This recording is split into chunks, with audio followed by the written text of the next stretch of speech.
காலைமலர் நிகழ்ச்சியில் தெரிந்ததும் தெரியாதுங்கிற நம்முடைய பகுதியில் நாள்தோறும் பல புதிய தகவல்களை தெரிஞ்சிட்டு இருக்கோம். அந்த வகையில் நாம் பார்க்க போகிறது செங்காலி கூடன் நேந்திரம். வாழைப்பழங்களில் எத்தனையோ வகைகள் இருக்குது, உங்களுக்கு தெரியும். அதிலும் நேந்திரம் பழம் கொஞ்சம் தனித்துவமானது அப்படின்னு சொல்லலாம்.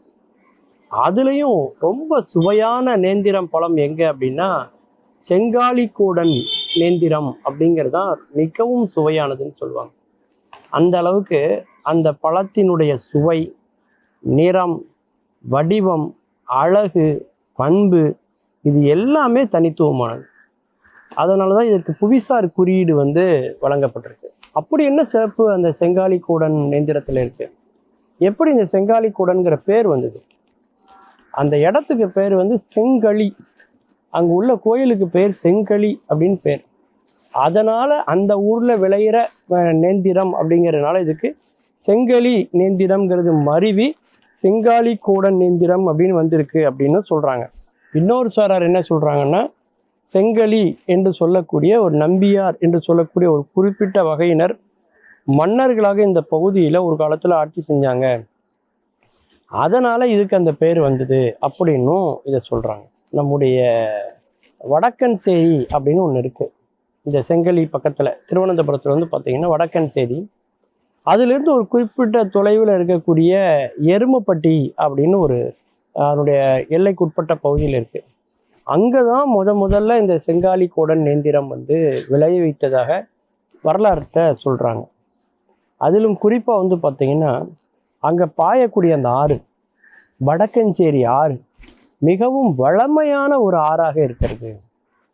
அந்த ஆற்றிலிருந்து கிடைக்கக்கூடிய அந்த வண்டல் மண் அதனுடைய இரண்டு புறங்களிலும் அதனுடைய படுகைகளில் சேர்ந்து கொண்டே இருக்கிறது.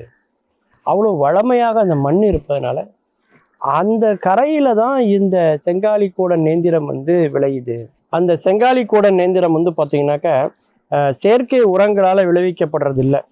ஆட்டினுடைய கழிவு, மாட்டினுடைய சாணம், இது போன்ற இயற்கையான பொருட்களை வைத்து கொண்டு தான் உரச்சத்தாக எடுத்துக்கொண்டு இந்த செங்காலி கூடன் நேந்திரம் விளையிறதுனால அவ்வளவு சுவையானதாக இது இருக்கிறது அப்படின்னு சொல்கிறாங்க. இதே மாதிரி வகை வேறு எந்த இடத்துல நம்ம விளைவிச்சாலும் கூட இந்த சுவை வர்றதில்லை. அதிலும் குறிப்பாக பார்த்தீங்கன்னாக்கா நம்ம அனந்த பத்மநாத சுவாமி கோயிலில் முறை செய்வதற்காக அதனுடைய கேரளத்தினுடைய எல்லா பகுதியிலும் விளையக்கூடிய அந்த பொருட்களை எல்லாம் கொண்டு அங்கே படைக்கணும் அப்படிங்கும்போது அப்படித்தான் இந்த செங்கலி கூடன் அப்படின்னு சொல்லக்கூடிய இந்த இடத்துலேருந்து நேந்திர பழம் அங்கே வந்திருக்கு. அதன் பிறகுதான் எல்லாருக்குமே தெரிஞ்சிருக்கு. இன்றைக்கும் கூட பார்த்தீங்கன்னா அந்த திருச்சூரில் இருக்கக்கூடிய அந்த இடத்துல பார்த்தீங்கன்னாக்கா பூர திருவிழா நடக்கிறத நீங்கள் பார்க்கலாம். நெத்திச்சூடி அணிவிக்கப்பட்ட கம்பீரமான யானைகள் அப்படி அணிவகுத்து இருக்கிற மாதிரி இருக்கும். அந்த திருவிழாவில் அலங்கரிப்பதற்காக எல்லா வீடுகள்லையும் சரி, கோயில்கள்லையும் சரி, விசேஷமாக வைக்கப்பட்டிருப்பதே எது அப்படின்னா இந்த செங்காலி கூடன் நேந்திரம் மட்டும்தான். இந்த பழத்தையே நீங்கள் பார்த்தீங்கன்னா யானையினுடைய தந்தம் எப்படி வளைந்திருக்குமோ அதுபோல் இந்த பழமும் வளைந்து இருக்கிற இதை நீங்கள் பார்க்கலாம். அந்த தோலில் எந்த விதமான ஒரு புள்ளிகளோ எதுவுமே இருக்காது. அவ்வளவு ஒரு சுவை நிறைந்த பழமாக இந்த பழம் இருக்கும். பல்வேறு விதமான மருத்துவ குணங்கள் இந்த பழத்துக்கு இருப்பதாகவும் சொல்கிறாங்க. அப்பேற்பட்ட தனி சிறப்பு மிக்க ஒன்று தான் இந்த செங்காலி கூடன் நேந்திரம்.